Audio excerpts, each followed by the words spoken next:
మీరు ఇంకా ఏమేమి చేయాలి మరి? Luke 9:23. లూకా సువార్త 9వ అధ్యాయము 23వ వచనం అండి. Luke 9:23. లూకా సువార్త 9వ అధ్యాయం 23వ వచనం అండి. Read. మరియు ఆయన అందరితో ఇట్లా నేను ఎవడైనను నన్ను వెంబడింపగోరిన ఎడల తను తాను ఉపేక్షించుకొని ప్రతిదినము తన సిలువను ఎత్తుకొని నన్ను వెంబడింపవలెను.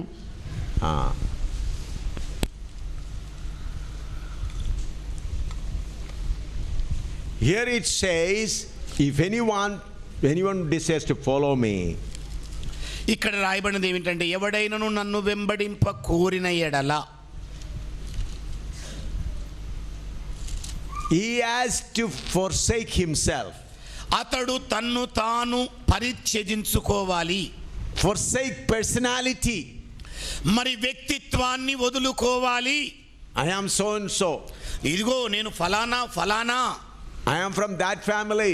ఇదిగో నేను ఆ కుటుంబంలో పుట్టిన వాణ్ణి, I can do this, I can do that. నేను ఇది చేయగలను అది చేయగలను. That personality has to be forsaken. అలాంటి ఆ వ్యక్తిత్వము త్యజించాలి. And then carry the cross once in a while. మరి సిలువను ఎప్పుడో ఒక్కసారి మొయ్యాలి. Is it written like that? ఏమండి అలాగే రాయబడిందా మరి? Daily carry the cross. రోజు రోజు ప్రతిరోజు సిలువను మోయాల్సిందే. Why? ఎందుకని? This dirty pig want cross every day. మరి ఈ చెడ్డ మనుషులు రోజు రోజు సిలువను మొయ్యాలి. This pig should get cross every day. ఈ పంది ఉందే ఇది రోజు రోజు సిలువను మొయ్యాలి. Otherwise it will jump freely. లేకపోతే అది స్వేచ్ఛగా ఎగురుతుంది. Always try to lead you. మరి ఎప్పుడు కూడా నిన్ను నడిపే ప్రయత్నం చేస్తుంది. The pig is well trained to lead you. మరి ఈ పంది మంచిగా తర్బీదు చేయబడింది నిన్ను నడపడానికి. Understood? అర్థమైందండి? So to keep him down you must have the cross every day. మరి ఆ పందిని కింద ఉంచుకోవాలనుకుంటే ప్రతిరోజు కూడా నీవు సిలువను మొయ్యాల్సిందే. You should buy a golden cross or a wooden cross or a steel cross and put it on your neck. మరి బంగారు సిలువనో వెండి సిలువనో చెక్క సిలువనో ప్లాస్టిక్ సిలువనో మొయ్యడం కాదు, మెడలో వేసుకోవడం. Put it on your neck. మీ మెడలో వేసుకోవడం కాదు. No, I didn't say that. వేసుకోవాలి. Yes. మీ మెడలో వేసుకోవాలండి. Is that right? ఏమండి అలాగేనా మరి? Oh yes, I am carrying the cross. మీరు ఏమని చెప్పాలి దాని? ఇదిగో సిలువ మోస్తున్నాను నేను. That is Jesus cross. అది యేసు సిలువండి. Here it is said you have to carry your cross. ఇక్కడ రాయబడిన మాట ఏమిటంటే నీ సిలువను నీవు ఎత్తుకోవాలి. Am I right? ఏమండి నేను చెప్తున్నా నిజమంటారా మరి? నిజమంటారా? Carry Jesus cross. యేసు సిలువను మోయడమా? I am not against you if you want to carry the cross of Jesus. I am not against you. మరి మీరు గనక యేసయ్య సిలువను మోస్తానంటే నేనేం వ్యతిరేకిని కాదు. But I request you to carry at least a 50 kilo cross. మరి నేను మీకు సలహా ఇచ్చేది ఏమిటంటే కనీసం 50 కిలోల బరువున్న సిలువను మోయండి. Yes. Then there is meaning. అప్పుడు ఏమైనా అర్థం అనేది ఉంటుంది. Jesus cross was more than 50 kilo. It must be about 80 kilo cross. మరి యేసు ప్రభు మోసిన సిలువ 50 కిలోలు కాదు 80 కిలోల పైన ఉంటుంది. If you are able to carry that, that's good. మరి మీరు అంత భారాన్ని మోయగలిగితే మరీ మంచిదే. Everywhere you carry that cross and go. ప్రతి చోటికి ఆ సిలువను మోసుకుంటూ వెళ్ళండి. I will not be against you. మేము మీకు వ్యతిరేకంగా ఉండం. But here the cross is your own cross. కానీ ఇక్కడ రాయబడిన సిలువ నీ స్వంత సిలువై ఉంది. Many people hate cross. అనేక మంది సిలువను అసహ్యించుకుంటుంటారు. They do not know the sweetness of the cross. మరి సిలువ యొక్క మాధుర్యమైన సంగతి వాళ్ళకు తెలియనే తెలియదు.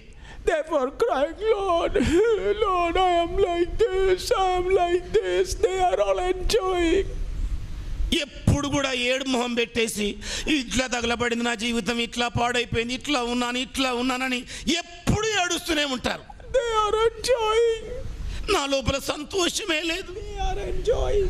వాళ్ళు సంతోషిస్తున్నారు, I am like this. నేనేమో ఇట్లా తగలబడ్డాను.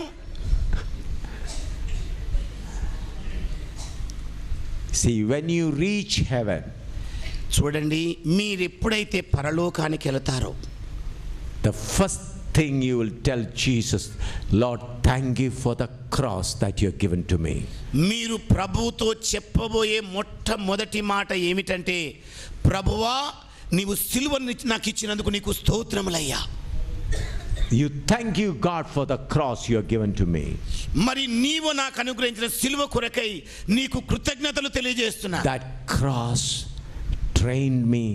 That cross made me to grow. That cross brought me here. ఇదిగో ఆ సిలువే నాకు తర్బీదునిచ్చింది, ఆ సిలువే నన్ను ఎదిగించింది, ఆ సిలువయే నన్ను ఈ స్థితిలోనికి తీసుకొని వచ్చింది. That cross only brought me here.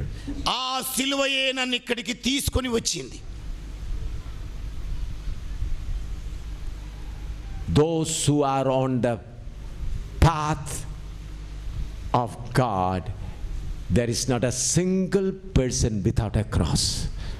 మరి ఎప్పుడైతే ఒక వ్యక్తి దేవుని యొక్క తలంపును కలిగి ఉంటాడు, ఇలాగా When we are on the path of God, ఎప్పుడైతే మనము దేవుని మార్గంలో ఉంటామో, everyone has got a cross. మరి ప్రతి ఒక్కరు కూడా సిలువను మోస్తారు. There is not a single person in the highway of God without a cross. మరి దేవుని యొక్క రాజమార్గములో సిలువ లేకుండా ఏ మనుష్యుడు కూడా కనబడడు. Not a single person. ఒక్క వ్యక్తి కూడా ఉండడు. Everyone on the highway of God has a cross. దేవుని రాజమార్గంలో నడుస్తున్న ప్రతి ఒక్కరి మీద వాళ్ళ సొంత సిలువ ఉంటుంది. The highway of God is full of thorns. దేవుని యొక్క రాజమార్గం అంతా ముళ్ళ బాటై ఉన్నది. It goes narrower and narrow and narrow. అది రాను రాను సంకుచితమవుతూ ఉంటుంది. How? ఏ ప్రకారంగా? By walking through that narrow way. మరి ఆ ఇరుకు మార్గము గుండా నడుస్తున్న కొలది your outer man decreases and finally finished off. మరి మీ బాహ్య పురుషుడు దినం కృషించి ఇక అదృశ్యమైపోతాడు. Understood? అర్థమైందండి? It's little wider in the beginning. మొదట చూస్తేనేమో కాస్త వెడల్పుగా ఉంటుంది. Then your outer man goes. నీ బాహ్య పురుషుడు లోపలికి వెళ్ళాడు. Then it goes narrower. ఇంకా సంకుచితమవుతోంది. Outer man is chipped off. మరి బాహ్య పురుషుడు వలుచబడ్డాడు. Then again you goes forward. ఇంకా మరి కాస్త ముందుకెళ్ళావు. Your outer man decreases and finally finishes off. మీ బాహ్య పురుషుడు ఇక తగ్గి క్షీణించి ఇక అంతమైపోతాడు. It's chipped off. అతడు చెక్కబడతాడు, వలుచబడతాడు. Read 2 Corinthians chapter 4 verse 16. కొరింథీ సంఘానికి రాసిన 2వ పత్రిక 4వ అధ్యాయం 16 నుండి చదవండి. కావున మేము అధైర్యపడము, మా బాహ్య పురుషుడు కృషించుచున్నను, ఆంతర్య పురుషుడు దినదినము నూతనపరచబడుచున్నాడు. The outer man decreases. మరి బాహ్య పురుషుడు క్షీణిస్తున్నాడు. ఏ ప్రకారంగా? The way is not becoming wider. మరి ఆ మార్గము వెడల్పు కావడం లేదు, విశాలం కావడం లేదు. But it becomes narrow. అది ఇరుకు నుండి మరి ఇంకా ఇంకాస్త ఇరుకు అవుతోంది. Many Satan preachers comes called blessing preachers. అనేక మంది సాతాను బోధకులు వచ్చి ఆశీర్వాద బోధలు అందిస్తున్నారు. Satan preachers. మరి సాతాను బోధకులు వారు, they have degree. వాళ్ళ దగ్గర పట్టాలు ఉన్నాయి. So brothers, we have to choose narrow path, not for our sin but to keep our pig under control. అందుకే నా ప్రియమైన వారలారా, మనము ఇరుకు మార్గమును ఎన్నుకొనవలసి ఉన్నది. నా కొరకని కాదు, నా లోపల ఉన్న ఆ పంది కొరకు ఎన్నుకోవాలి. That's why Paul says, అందుకే పౌలు అంటున్నాడు 1 Corinthians chapter 9 verse 27. కొరింథీ సంఘానికి రాసిన మొదటి పత్రిక 9వ అధ్యాయము 27 వచనమండి. 1 Corinthians chapter 9 verse 27. కొరింథీ సంఘానికి రాసిన మొదటి పత్రిక 7వ అధ్యాయము 9వ అధ్యాయము 27 వచనం. But I keep under my body and bring it into subjection, lest that by any means when I have preached to others, I myself should be a castaway. గాలిని కొట్టినట్టు నేను పోట్లాడుట లేదు గాని ఒకవేళ ఇతరులకు ప్రకటించిన తరువాత నేనే భ్రష్టుడనై పోదునేమో అని నా శరీరమును నలుగగొట్టి దానిని లోపరుచుకొనుచున్నాను. He says, I bring my body under subjection.